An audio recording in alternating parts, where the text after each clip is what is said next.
What is up, my viewers? Spang here, bringing you a World of Tanks viewer-submitted replay commentary.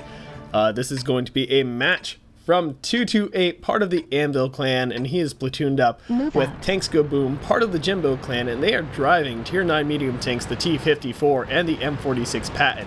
It is going to be a standard battle on highway, the only kind of battle on highway, right? Yeah, I got the map name right for a change, good for me. And a 704 going to the fields with an ISU 152 also going to the fields, and a Roomba also going to the fields. So apparently the medium tanks are going to have some TD support, not necessarily a bad thing. I've seen it work, and I don't necessarily blame the tank destroyers for taking this position. But the heavy tanks go to the city, and if they need to, the TDs can fall back and support base. You know what? I like it. It's a good strategy. Whether or not it'll actually pan out, we'll see. But such is the way of World of Tanks. Now, there are some artillery in this match. You got a Tier 8 and a Tier 7 on the enemy team, and a Tier 8 and a Tier 7 on his team. It's going to be a factor, but we'll see how much, just because of how heavily RNG dependent it is. And hopefully, we'll see 228 actually manage to pull off some amazing things in the legendary T-54. I mean, many people know this vehicle has a reputation in this game for just being so absolutely amazing if you know how to drive it properly. And knowing 228, his skill probably going to be good enough. We'll see. I imagine he wouldn't have sent it to me otherwise. I try to limit the amount of information I make available to myself in these games, in terms of that way I can actually do a more enthusiastic and like seat of my pants kind of commentary. Ricochet. Now the T-54 E1 Centurion 7-1 and that Type 59 getting wrecked. An E50 as well. So they got plenty of Tier 9 enemy medium tanks here in the field. They're going to be doing their damnedest to push them back, but they've got to be careful here. Never aim. I'm sorry, I called him Never Aim. Obviously, my previous video was with Never Aim, and I do a lot of these back-to-back, so my confusion, semi-understandable, but no excuse. Hopefully, one of these days, I'll become good enough at this thing and professional enough to where I don't make such common and stupid mistakes. But 228 definitely playing a bit cautious here. Not sure I agree with the type of engagement they're going into right now, and by that I mean they are fighting enemy medium tanks with good gun depression that are hull down, and apparently the T-54 E1 just trolling the hell out of everyone. Looks like they did manage to track him, but not before the 54 E1, what I used to call the Echo ever so affectionately back in the days of my driving it. Killing their 704. I'm pretty sure there was some assistance there with that, but they are in a very tough position right here. Hopefully, Never Aim can, again, I did it, 228, there we go, can keep Tanks Go Boom here alive a little bit longer, hopefully to do a little bit of damage, but he recognizes he is getting shot at by tank destroyers from the hill, and he wants to move away, he wants to get away, he wants to fly away to this hill over here where he can actually go a bit hull down, and hopefully just even more trollingly ricochet some damage, because he's actually ricocheted quite a bit of damage already as it is, only taking 441 despite the amount of shots fired at him. And the Centurion 7-1 gonna get shot. Unfortunately, RNG says no, taking a little bit of a page from Never Aim's book there and not zooming in. Not that I disagree with that, although I am a zoom in whore and I zoom in every single chance I get unless I really need to focus on where I'm driving around me. But most of the time, if you're just going somewhat reliably like that, your circle's on their tank, you just fire, it's good to get that shot off. And again, ricocheting damage and adding to that steel wall count. We'll see if he actually stays alive to get it, because artillery is obviously gunning for him with that splash. And his team actually doing quite effectively in the city. The enemy team in a bit of trouble there.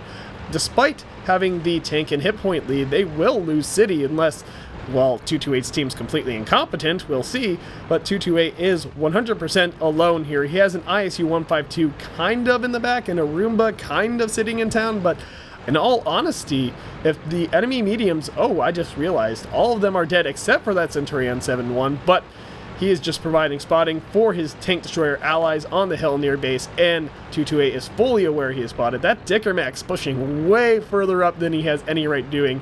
228's team managing to further solidify their lead in the city. So we'll see if anything actually comes of that. looking like that's a T-30 in the city with an E-75 coming in. And, ooh, that's a lot of low, well, it's low-tier stuff. And it looks like the Roomba did have a shot on that Dicker Max, killing him. Not necessarily a high-threat target. 228 taking a little bit of a risky poke there and continuing to bounce shells, because why not? It's a T-54. It's got troll armor. It's got good DPM. It's got it's a good, well-rounded vehicle. I think the only thing it probably doesn't have that good of, although it seems like it's perfectly fine here, is gun depression. Sure, it's not the best in the world, but it's certainly getting the job done. The Centurion 7-1 getting a little bit ballsy, but he also knows where 228's vehicle is thanks to that 3002D that is spotting him. Hopefully never aim. Again, there I go. I've got to get my brain straight, apparently. I need to think more about what I say before I actually say it. Looking like that Roomba did light that 3002D on fire, and the Centurion 7-1 will take a shot. Unfortunately, the shot did go into the dirt and not actually connect, and the Centurion 7-1 making a terrible, terrible mistake and misjudgment of exactly how well he thought he could do. What killed that? The Roomba, again, getting another kill. Doing very well for himself, actually. I'm kind of curious to see how well he does, but we'll just have to wait until the match is over. And right now, looks like 228 getting 1,300 damage spotted, blazing across this open field. Not saying that's a bad thing, but saying that leaves him exposed to tank destroyers. He knows the Roomba on the enemy team is to the south, trying to defend the city push. And the IS-3 says, always some random noob waiting. I'm assuming he was referring to the Roomba, which probably killed him. I was not paying attention to the kill feed at the time. And right there, 228 saying, nice shooting room. And he says TY. And it's always good to give encouraging words when appropriate in the chat, and most of the time, if I don't have anything nice to say, I just don't say anything at all, because honestly, it's not worth fueling my rage to type hate at you, and I'd rather just add you to my blacklist so I never have to hear anything you have to say. But such is my choice. AT7 actually doing a pretty good job of penning 228 now that he is up close and not able to ricochet quite as effectively. What is he firing? He's firing standard AP at him, and it looks like the SU-152, so I was mistaken. That was not an ISU. It was just a standard SU, tier 7, and the M12 nearly killing 228 here, who had to heal his gunner. I understand that to an extent. Looks like he has loaded high explosive, whether intentionally or accidentally, and the frenzy to fix his tank, but he no longer has a repair kit or a health kit or a med pack or whatever they're technically called. Whatever it is, he no longer has it. All he has is a fire extinguisher, and he does spot an enemy vehicle, the artillery, that the replay just had its own little bug and lag out there. As is, I am coming to be, yeah, I'm coming to just expect that from 9.5 replays at this point. Not sure if it's my computer setup or if it's the actual replays themselves, but unfortunately, it's just, well, for me, it's just gonna make it a bit more difficult to do commentaries, but it gives me incentive to get through them much quicker, which hopefully means more videos for you guys. Yeah. In my last video, I talked a little bit about the hiatus. I took the week-long hiatus because my voice was way shot. It was just not functional anyway. It was so raspy and just destroyed. I needed to take a week-long break for it to heal, and that is why I'm back at it.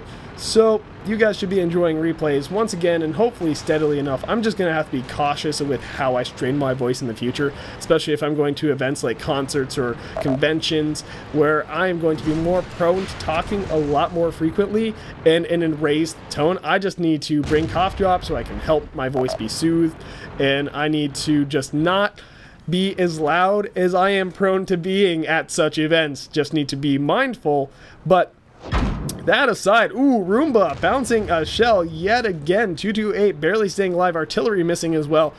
Just all the RNG, all the Russian bias, just all those bounce shells, all the missed shells, all the, well, I shouldn't say all the damage, but he's got a good amount. He's got over 2,200, and this SU, not that I blame him for hanging behind 228 here, he's using far superior armor to his cover. The Roomba getting shot by, ooh, inlet on fire. Kill number, what was that, 2? Only kill number 2. Unfortunate, looks like he will not be earning a Confederate or a Top Gun this match, but still, that gave him close to 3,000 damage now. Looks like the Waffenträger Panzer IV is definitely gunning for him, and with only artillery support, really. Is that ISU doing what I think he's doing? Okay, no, he's trying to. For a second, I thought he was just driving straight out in the open, and I thought that, but I see now he is trying to side scrape a bit, get shots around the corner. And the Waffle's just sitting there as his teammates. So I mean, hey, wow, that was the enemy team that said that. But as the enemy team so, you know, observantly points out, Waffentrager finally coming in, but far too late. The base capture occurs, and I'm curious whether or not 228 got a invader, but we shall see in the post-game stats. And here we go. So he actually did get invader. Mastery Badge, Ace Tanker, Steel Wall, Spartan, because he did ricochet a shot under 10% health, right? Yep. I just want to verify that was 10%, so I actually see 10%. And Bruno's medal. Oh, wow. I was not aware that was a thing. But apparently destroy three or four enemy vehicles while receiving 5 different hits and losing 80% of hit points. You have to survive the battle and destroy enemy vehicles count after all damage is received. Can be obtained in random battles only. So very well performed there. A lot of RNG there and a lot of Russian bias. Looking like no one got high caliber there, or no, it's actually not showing any medals, period. It is showing their performance for this match, however, in color coding, so it looks like a few purples on Never Aim's. Yep, there's another one for the counter for 228's team. Himself included with that Borsig. It looks like his ally did not do so well, but they both kind of got in a bad position, and really the 46 patent is not good hull down or any sort of down. It doesn't really have that good of troll armor in general. The enemy team looking like the E75, the Borsig, and the 704, the Roomba as I so call this Borsig, all getting purple, and overall kind of a by tooth and nail victory there when things start going downhill for the city push. They ran into all those TDs. I mean, what are you gonna do when a bunch of big guns start coming for you? Apparently die. Hey, yeah. Overall, not running premium, but still earning a solid 40,000 credits. Just under, rather. And if he had been running premium, well, he would have earned a significant amount more. Getting a good amount of experience without, and even more so with. Overall, 21 shots fired, 14 direct hits, 10 penetrations, and apparently, I don't know why Quickie Baby does that penetrations thing yet again. Damage done, only a few from a distance of 300 meters or more, so he wasn't doing any sort of sniping really, only a couple shots from sniping distance. The rest, well, up in their faces. Hits received 14, penetrations 5, non-penetrations 9, and 1 splash. So the total potential damage blocked by armor, I guess, is okay. I understand this now. Forgive me because I'm not used to using Quickie Baby. But damage received 1,500 something. Damage blocked by armor over 3,000. Yeah, that's pretty impressive. So that troll armor definitely doing its thing. So he did over 3,000 damage and blocked over 3,000 damage with his armor, and he got over 2,900, just under 3,000 damage for detecting and tracking. So apparently a lot of damage due to his assistance. 100% of the base capture points were his, and traveled quite a bit of distance, but Highway's a larger map, so it's to be expected with a medium tank. Still very well played, sir. And I look forward to seeing more. Well, I know I have more of your replays. I have the ultimate inbox. One of these days, I'm probably going to have to do a bit more of a sorting system, a bit more of a... if the day ever comes. Let's face it, I'm doing this for fun, and I don't really have all too many followers at this point, not too many people submitting me stuff, so I don't really have to do any sort of regulation of it. I can just let, you know, whoever send me replays, but in the future, we shall see. But that's gonna about do it for this video, even though my stupidity is amazing. If you got a replay you think I should do a commentary on, please check the description below for instructions on how to submit. Also check the description below for other ways to follow my channel and support my channel. And this has been Spang.